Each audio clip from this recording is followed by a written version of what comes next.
evening all. Thank you for joining me this evening as we take a look at the Maserati MC12 and its racing variant, the MC12 GT1, which was basically Ferrari's attempt to build a rules-breaking car and hope that nobody, bothered to get out the rulebook to fact-check them on it. Maserati's background is inextricably linked to racing, and in their early days, their road cars reflected that, as the firm largely sold slightly softened up or rebodied versions of models like the A6.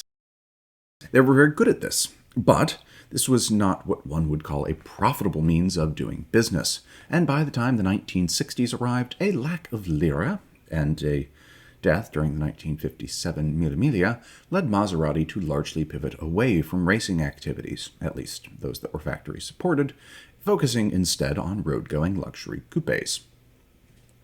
Still unable to consistently turn a profit, the company was eventually sold and then passed from owner to owner with fairly consistent dilution of the brand's essence, reaching its nadir with the execrable Biturbo and Chrysler TC by Maserati, which shall never be mentioned on this channel again. Then, in 1997, Fiat, who had ended up owning the brand, sold their majority stake in the company to Ferrari, who they also owned, and now in possession of one of their longest-standing rivals, Ferrari designated Maserati as their luxury market segment offering, which presumably means that they intended them to stand rival to the higher-priced offerings from BMW's M Division, Mercedes AMG, and Lexus wasn't building a supercar at the time, so maybe the Honda NSX?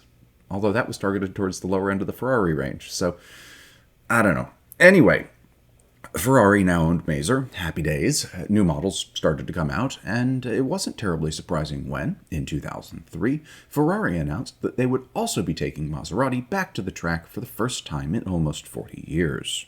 However, the question was, where? So as not to compete too closely with Ferrari's own racing programs, Formula One was out of the question. A top-flight prototype program was unlikely to be successful given the enormous amounts of money required and a certain 800-pound gorilla in the room. But Ferrari had been seeing some success from the sidelines in the FIA GT Championship and the American Le Mans Series, where ProDrive-built 550s had been doing quite well despite no factory support.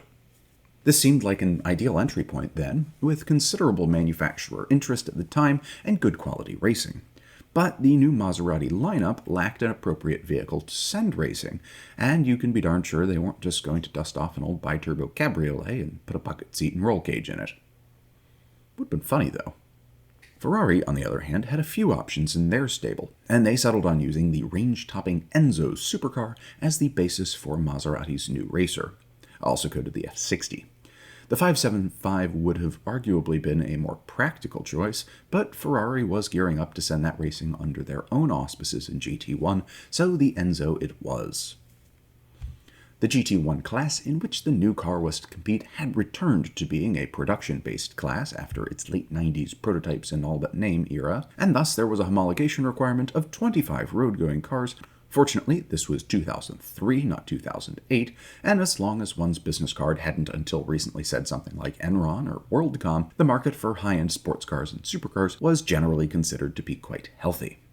Design work commenced nominally concurrently on the road and race car, overseen by former Formula One engineer and Maserati's head of motorsports, Giorgio Ascanelli, with Giugiaro penning the original design for wind tunnel testing before handing off to Frank Stevenson to finish the carbon bodywork, with the majority of the mechanical underpinnings lifted wholesale from the Enzo. The bodywork was decidedly more track-focused than its Ferrari sibling, however, and the car was lengthened, widened, and fitted with more aggressive topside aero, reducing reliance on the Enzo's complicated underbody design. The mid-mounted 6-liter naturally aspirated V12 made slightly less power in the road-going version of the car, 621 versus the Ferrari's 650, probably due to a lower redline of 7,500 RPM versus 8,000, with both sending power to the rear wheels through an automated manual gearbox rebranded as Cambio Corsa in the MC12 and featuring different gearing than in its original version.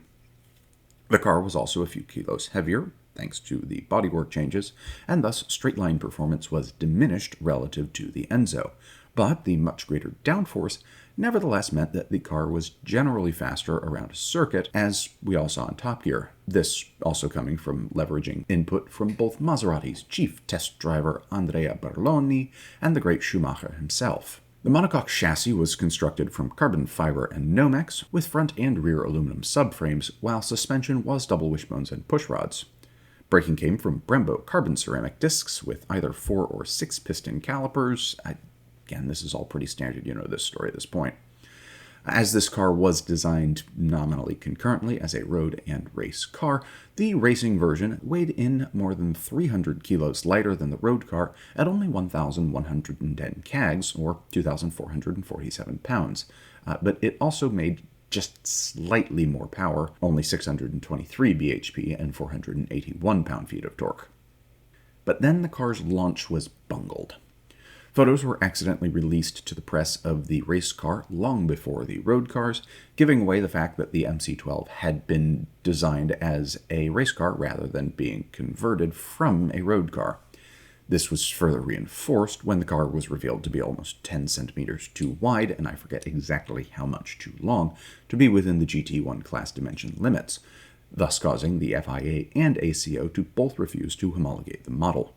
Undeterred, AF Corsa went ahead and raced the car anyway, taking second and third in their debut at the 2004 Imola round of the FIA GT Championship and winning Oschersleben and Zhuhai, the latter of which came concurrent with the FIA granting the car homologation, thus allowing them to win points at the last round of the season and to set up for a championship bid in 2005.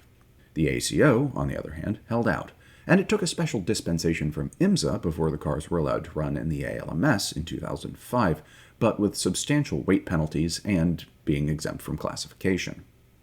They entered nonetheless, largely for marketing purposes, as since the brand's revitalization under Ferrari ownership and their subsequent re-entry to the American market, it had quickly become their biggest moneymaker, and racing has always been an excellent way to add an extra aura of desirability to your marque's marketing machinations.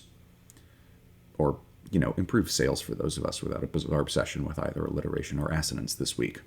And I'm not even drinking as I write or record this script. It's morning time. Anyway, back in the FIA GT Championship for 05, Vitaphone and JMB campaigned the cars and absolutely monstered the series, taking the Manufacturers' Championship, 1-2 in the Teams' Championship, and I think 1-2-3-4 in the Drivers' Championship. They won the Manufacturers' Championship by almost a factor of 2 over Ferrari, who I think was still running the 550s, or it might have been a mix between the 550s and 575s. Vitaphone then went on to win the Teams' Championship every year with their MC12s until the end of the series in 09, and they then won the inaugural FIA GT1 World Championship in 2010 as well. The ACO, on the other hand, never relented in its prohibition on the car's slightly illegal dimensions, which, okay, fair. It's not like there was any real dimensional ambiguity in the rules, and the car thus never raced at the 24 Hours of Le Mans or in any other Le Mans series, only making its La Sarthe debut some years after the death of GT1 at Le Mans Classic. Also, shout out to whoever drove a Bluesmobile replica to the Le Mans Classic 2023, seen in the background of this photo. You are an absolute legend. Blues Brothers is one of my favorite movies and never fails to get me out of a bad mood. Never going to make it on the list as one of the finest films in the world, if you will, but good lord, it's as fun as can be. Okay, for this video's shameless plugs for other videos on the channel, there's really just the Maserati A6 and the Ferrari 550 GT1, although I've covered a few other contemporaneous GT cars in both individual videos, for instance the C6R GT1, and in DEFCON GT, GT classes explained through nuclear war, so go ahead and watch those if they interest you. DEFCON GT took a lot of time and didn't get that many views, so if I may humbly request that you go watch that and consider this that, and if they don't interest you, go watch the Blues Brothers. It's the best of SNL back when SNL was genuinely funny, with some of the greatest soul and rhythm and blues musicians tossed in for excellent measure. That brings us to the end of this week's video. Hope you've enjoyed it, and for our call to action not featuring the 3 sacred words of YouTube, like, comment, subscribe.